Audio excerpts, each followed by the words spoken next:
हर हफ्ता HM TV के उर्दू खबरनामे में रियासती, कौमी और बैनुल अक़वामी मौज़ूआत पर मुबनी खुसूसी मुबाहिसा लम्हा फ़िक्र मुनक़िद किया जाता है। आज के लम्हा फ़िक्र में अरब ममालिक के मौजूदा हालात और लीबिया में जारी इनक़लाब की लहर पर तबादले ख्याल करने हमारे साथ मौजूद है सोशल साइंटिस्ट प्रोफेसर कंचा एलिया और शौकत अली सूफी, रेसिडेंट एडिटर राष्ट्रीय सहारा। मुलाहिज़ा फरमाइए लम्हा फ़िक्र।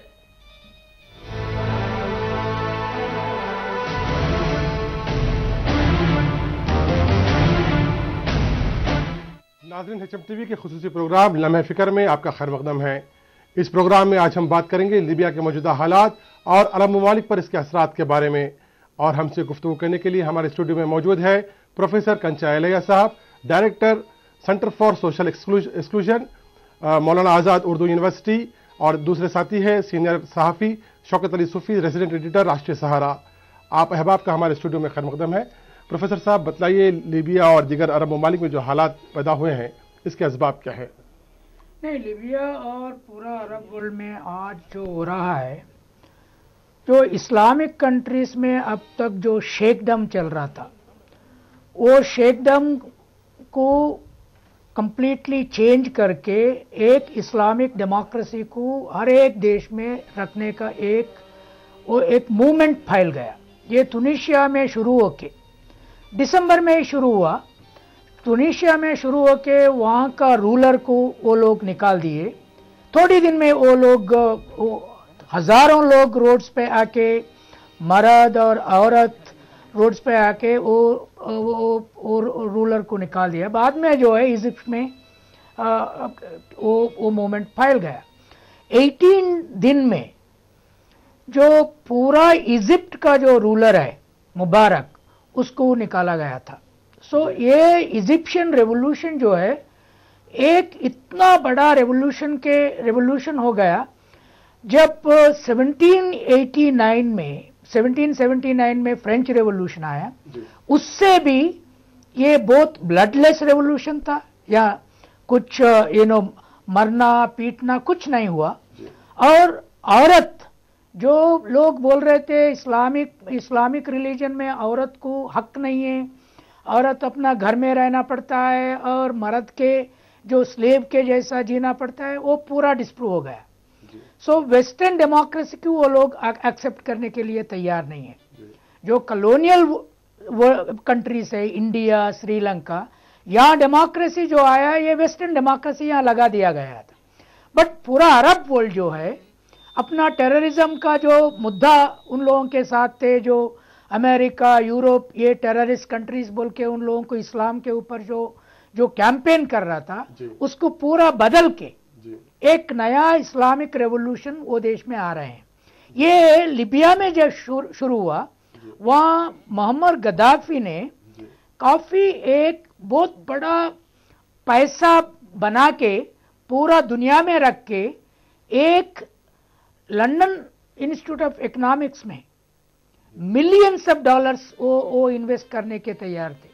और अपना खुशी के लिए मिलियंस ऑफ डॉलर्स, एक डांसर को एक नाइट 1 घंटा डांस करने के लिए उन्हें $5 लाख दिए थे। वो औरत फिर वापस दे रहा वो पैसा। सो ऐसा रूलर जो है अपना लोगों को लूट करके, जो प्रॉफिट मोहम्मद का जो प्रिंसिपल्स थे, कुरान का जो डेमोक्रेटिक प्रिंसिपल्स थे, कुरान ने एक बात ये दुनिया में वो बाइबल के बाद, जो जीसस के बाद जो मोहम्मद ने कुरान अल्लाह का जो वर्ड के तरह डिक्टेट करके जो लोगों के सामने रखा था, उसमें यह था अल्लाह ने सबको एक ही तरह पैदा किए और एक ही अल्लाह को वर्शिप करना है। जो आइडल को वर्शिप नहीं करना और दूसरा आदमी को वर्शिप नहीं करना, एक अल्लाह को वर्शिप करना, एक किताब को, एक प्रॉफिट को मानना। ये प्रिंसिपल आने के बाद वो मैं कहता हूँ वो स्पिरिचुअल डेमोक्रेसी, जो जमहूरियत जो हम बोलते हैं डेमोक्रेसी, वो रिलीजन में प्रॉफिट मोहम्मद ने लगा दिया। उसके बाद जो रूलर्स आए, वो रूलर्स वो प्रिंसिपल्स को वायलेट कर दिए। अब जो है एक नया रेवोल्यूशन अरब वर्ल्ड में आ रहा। ये रेवोल्यूशन जो है पूरा दुनिया को चेंज करने रेवोल्यूशन है। लीबिया में गद्दाफी इसको रोकने का नहीं हो सकता। गद्दाफी तो जाने वाला है, सो ये पूरा दुनिया में अब एक नया रेवोल्यूशन प्रिंसिपल आ रहा। ये मैं जो है इसको जो वेस्टर्न राइटर्स बोल रहे एक ये फ्लावर रेवोल्यूशन है, वो फ्लावर रेवोल्यूशन है, वो नहीं, ये इस्लामिक रेवोल्यूशन है।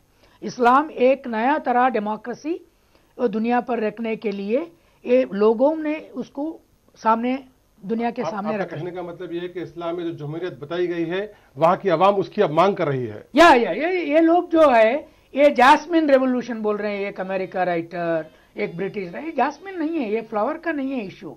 ये जो है इस्लामिक सोसाइटी के उसके अंदर जो है ह्यूमन इक्वालिटी का। से इंडिया में देखिए, ये इस्लाम जब तक इंडिया पहुंचा नहीं 7th सेंचुरी में, जब तक जो है या बिजनेस में इनइक्वालिटी था, कास्ट सिस्टम था, अनटचेबिलिटी था। इस्लाम आने के बाद एक बिजनेस में इक्वालिटी का प्रिंसिपल आया। जो पहले बार जो अनटचेबल है, दलित है, ओबीसी है, वो लोग कहाँ चाय पिए। जो अब अगर आप ब्राह्मण होटल को जाएंगे, वहां ब्राह्मण भोजन होटल बोल के वो एक वेजिटेरियन के होटल बोल के लिख के रहते हैं। दलित नहीं जा सकते हैं, एक कप में चाय नहीं पीते हैं। इंडिया में एक कप में चाय कौन दिया पहले बार? ईरानी होटल अगर आप जाए, मुस्लिम होटल को जाके एक कप में चाय पीने का सीख लिए आदमी। ये कुरान से आया ये प्रिंसिपल। यही प्रिंसिपल अब दुनिया में डेमोक्रेटिक पॉलिटिक्स को से प्रॉफिट मोहम्मद ने पॉलिटिक्स और मजहब दोनों को एक ही तरह दो लेग्स पे चलाए। जो वेस्ट में जो है सेकुलरिज्म और पॉलिटिक्स, स्टेट और रिलीजन अलग अलग बोल के जो प्रिंसिपल आया था, उससे हटके जो प्रॉफिट मोहम्मद ने पॉलिटिक्स और रिलीजन को एक ही तरह भी चला सकते हैं। उसमें क्या प्रिंसिपल क्या है? प्रिंसिपल मैं जो पढ़ा है, मेरा ख्याल में, मेरा अंडरस्टैंडिंग में, इक्वालिटी। सबको मार्केट में इक्वालिटी होना, घर में इक्वालिटी होना, स्टेट में इक्वालिटी होना, रिलीजन में भी वही इक्वालिटी होना है। से ये मिलके रहते हैं। ये अब इस्लाम जो है, लोग समझते नहीं इसको। इस्लाम क्रिश्चियनिटी से 600 ईयर्स छोटा है, बुद्धिज्म से 1200 ईयर्स छोटा है, वैदिक हिंदुइज्म से 2000 साल छोटा है। विद इन इतना शॉर्ट लाइफ में इतना चेंजेस ला रहा है इस्लाम। इसको टेररिज्म बोले, वो पूरा अब इसको वो छुपने वाला नहीं। अब एक नया रेवोल्यूशन जो आ रहा है, इजिप्शियन रेवोल्यूशन के बाद पूरा दुनिया चेंज होना शुरू हुआ। शौकत साहब, लीबिया में आने वाले दिनों में और क्या हालात हो सकते हैं? देखिए, सबसे पहले मैं ये बता दूं कि ये जो जैसा कि कंचलाय साहब ने बताया है कि इस तगय्युर की जो बेसिक वजह है वो है इस्लामी हुकूमत से हटके, इस्लाम से हटके हुकूमत करना। डिक्टेटरशिप और मौरूसियत इस्लाम में बिल्कुल नहीं है। इसका कोई अमल दखल इस्लाम से ताल्लुक़ नहीं रख सकता। लेकिन जहां पर ये इनकलाब रोनुमा हुआ है, जैसे मिस्र हो या ट्यूनिस हो या लीबिया हो या फ़लस्तीन और ओमान वगैरह में भी बात चल रही है तगय्युर की, इनकलाब की, तो यहाँ पे सबसे पहला यही हुआ कि लोगों को डिक्टेटरशिप के जरिए दबा दिया गया या फिर मौरूसी हुकूमत के जरिए दबा दिया गया। जो बादशाह के मुंह से निकल जाए, शाह के मुंह से निकल जाए, वही कानून था। इस्लामी कानून को बालाए ताख रख दिया गया था, मनमानी की जा रही थी। इसको लोगों ने बर्दाश्त नहीं किया। भले ही बहुत अरसा लगा, जैसे 41 लंबे साल गुजरे, मुअम्मर क़ज़ाफ़ी ने लीबिया पे हुकूमत की, लेकिन आखिरकार लोगों को समझ आ गया कि ये डिक्टेटरशिप चल रही है, इसका खात्मा होना चाहिए। तो जैसे प्रोफेसर साहब ने कहा है, एक अवामी इनकलाब बगैर खून बहाए लोगों ने आकर के मैदान में स्क्वायर पे खड़े हो गए और एहतजाज किया। यह अलग बात है कि खून हुआ है, लेकिन हुकूमत की तरफ से हुआ। हुस्नी मुबारक और क़ज़ाफ़ी में बहुत बड़ा फर्क है, ये बहुत जिद्दी हैं क़ज़ाफ़ी जी। तो ऐसे हालात में क्या हो गया वहाँ का हालात? क्या अवामी तहरीक कामयाब होगी वहाँ पर? 100% कामयाब होगी। थोड़ा वक्त लग सकता है, बहुत मुमकिन है कि कुछ महीने लग जाए, लेकिन अल्टीमेटली उनको यहां से जाना ही पड़ेगा और जमहूरी निज़ाम यहां पर आकर ही रहेगा। वो जमहूरी निज़ाम जिसकी दाग बेल सरकार दो आलम हजरत मोहम्मद सल्लल्लाहु अलैहि वसल्लम ने डाली थी, मौरूसी हुक्मरानी उन्होंने नहीं दी। साफ तौर पे सरकार ने बता दिया था कि मेरे बाद मुझसे जो आप लोगों में जो बेहतर होगा वही हुक्मरान होगा। चुनाचे हजरत अबू बकर खलीफा हुए, उसके बाद में हजरत उमर खलीफा हुए, फिर हजरत उस्मान खलीफा बने, फिर चौथे नंबर पर हजरत अली, जो कि सरकार के सगे चचेरे भाई भी थे और दामाद भी थे, उन्होंने हुक्मरानी की। यह सिस्टम जो था, ये जमहूरी निजाम सरकार ने 1430 साल पहले दे दिया था। लेकिन अरब के बहुत सारे ममालिक में, मुस्लिम ममालिक में डिक्टेटरशिप चल रही है या फिर बादशाह चल रही है, और ग्रेजुअली लोग अब उसको कबूल करने वाले नहीं है। जैसा कि किसी ने कहा है कि 21वीं सदी में शाही निजाम सारे खत्म हो जाएंगे। यकीनन लीबिया का भी ये डिक्टेटरशिप का जो निजाम है वो भी खत्म होकर रहेगा। प्रोफेसर साहब, क्या बात है कि जो है अमेरिका जहां भी तेल के ऑयल प्रोड्यूसिंग कंट्रीज है वहां मसला होता है तो अमेरिका का बहुत बड़ा रोल होता है, और अब यहां पर भी देखने में आ रहा है अमेरिका का रोल, मगर सामने नहीं आ रहा है।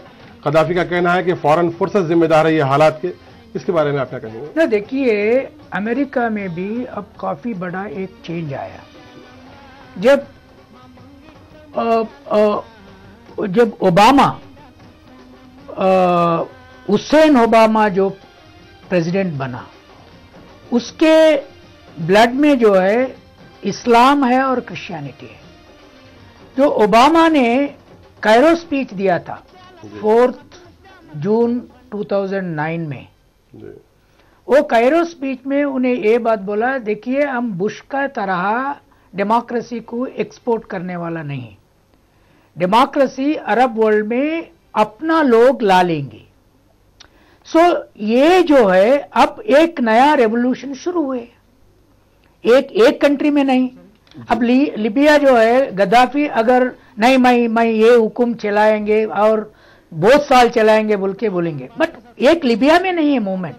ये अमेरिका फोर्सेज जाके वहीं उसको निकाल रहे नहीं, वहां के लोग रिबेल हुए और उसी का वो जो आर्मी में रिबेलियन आए। काफी अपना आर्मी में जो ऑफिसर्स है वो डिफेक्ट हो गए और अल्टरनेटिव आर्मी बन गए। और वो देखिए सऊदी अरेबिया में, अब आज सऊदी अरेबिया में मूवमेंट शुरू हुआ, ओमन में मूवमेंट शुरू हुआ। एक जो है ये वेव का जैसा आ रहे हैं। आप एक बार कंपेयर करिए, जो अमेरिका यूरोप ऑयल के जो इंटरेस्ट से यहां ये शेकडम्स को रख दिए, उसका रिलेशंस को इसके साथ थे, वो पेट्रो डॉलर्स हम जो बोलते हैं उसको रक्षा करते गए और उसमें से जो अल कायदा पैदा हुई। बाद में 2001 में जो अटैक्स हुए, उसके बाद इस्लामिक कल्चर को टेररिस्ट कल्चर बोल के डिफाइन करना शुरू किए और अमेरिका में थियोरेटिशियंस भी आए जो क्लैश ऑफ सिविलाइजेशंस होने वाला है। किसके किसके बीच में?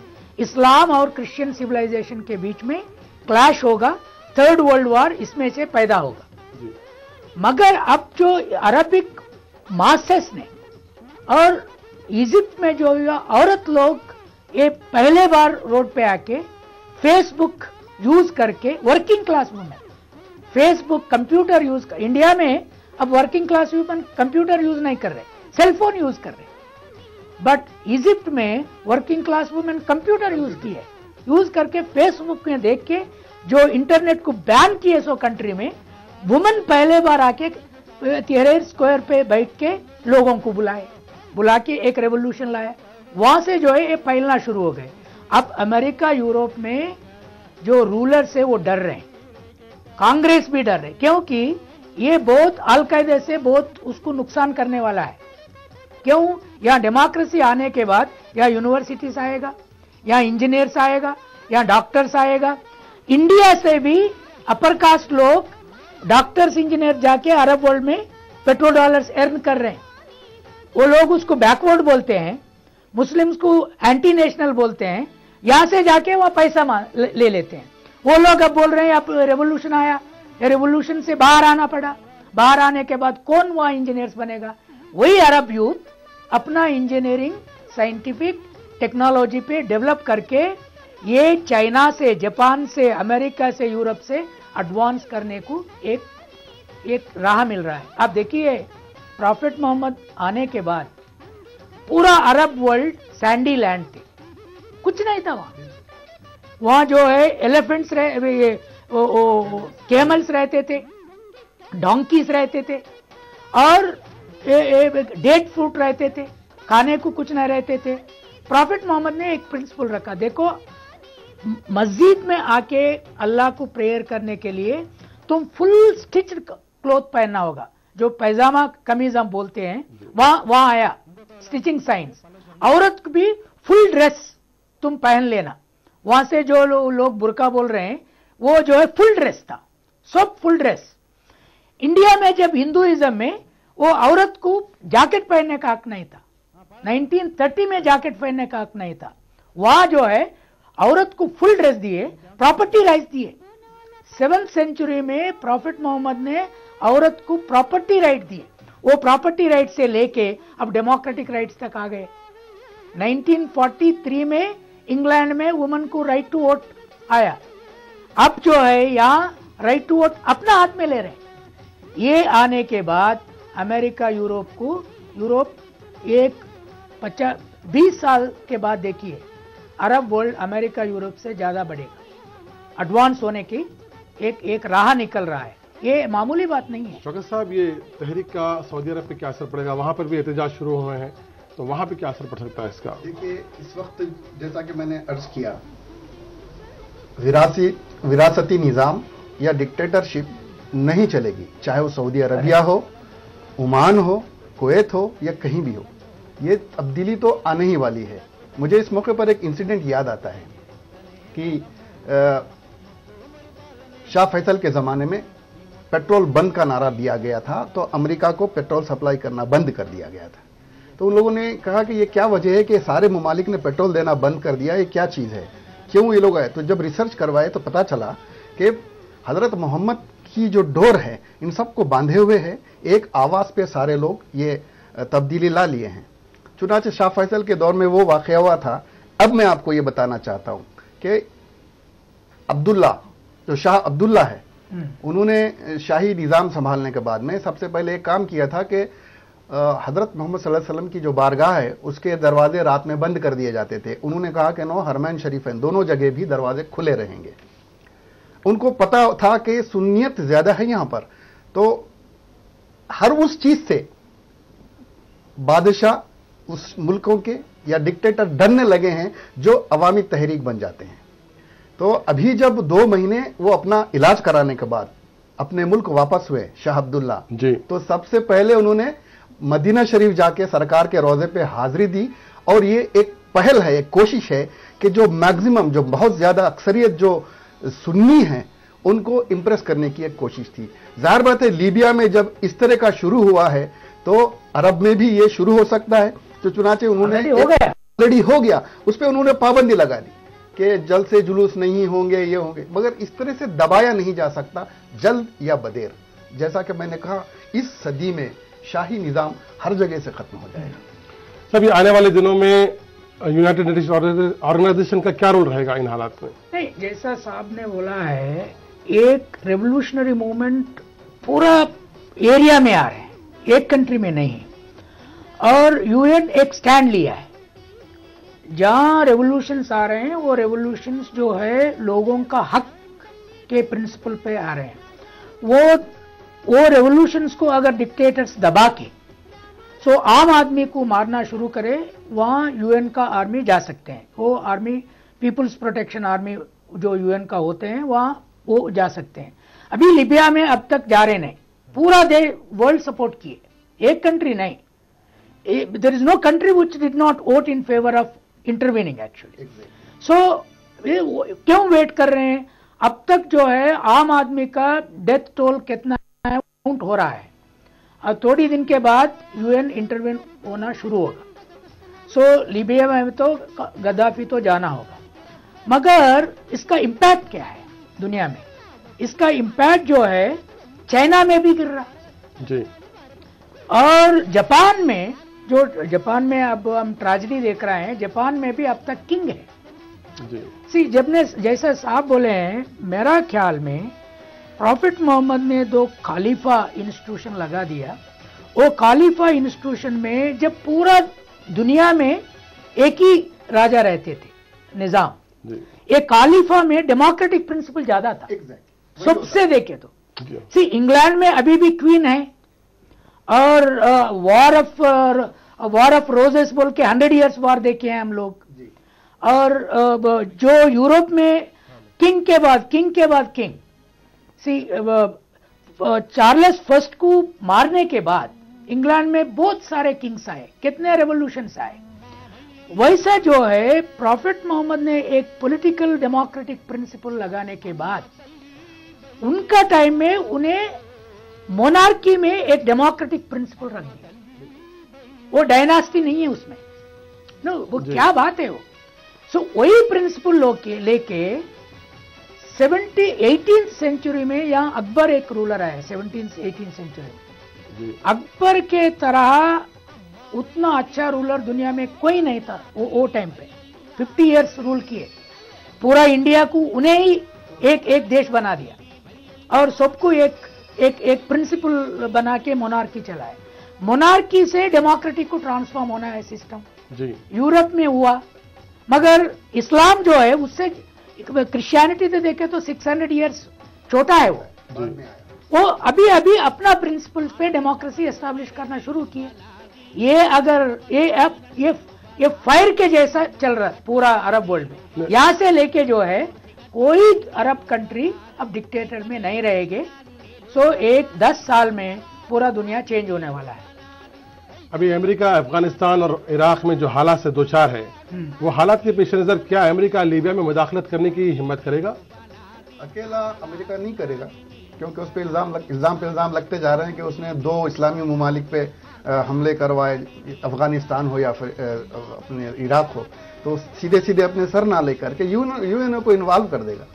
और इसमें ऑलरेडी इस वक्त सर की कम से कम 200-300 लोग मर चुके हैं। डेथ टॉल बढ़ता जा रहा है, लेकिन एक सैचुरेशन पॉइंट आ ही जाएगा जहां पर मदाखिलत करना जरूरी हो जाएगा। बहुत बहुत शुक्रिया सर जी। ये वहाँ जो है ओबामा का एक अफगानिस्तान से विड्रॉ करने का एक वादा है जी। नो उसको उन्हें एडवांटेज लेने के लिए ट्राई कर रहे हैं। जो रिपब्लिकन जो है उसको बहुत डरे हैं।